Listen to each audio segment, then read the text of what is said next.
TDP విజ్ఞప్తిని పట్టించుకోని కేంద్ర విమానయాన శాఖ మరోసారి శ్రీవారి ఆలయ గోపురంపై నుంచి వెళ్లిన విమానం. ఆగమశాస్త్ర నిబంధనల మేరకు శ్రీవారి ఆలయ గోపురంపై నుంచి రాకపోకలు నిషిద్ధం. విమాన రాకపోకలు లేకుండా చూడాలని కేంద్రానికి విజ్ఞప్తి చేసిన టీటీడీ.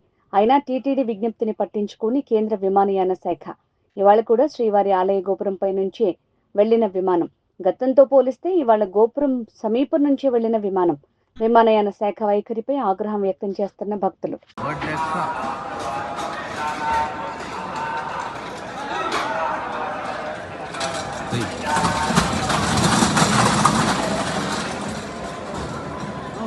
మిడిల్లో కూర్చున్నది.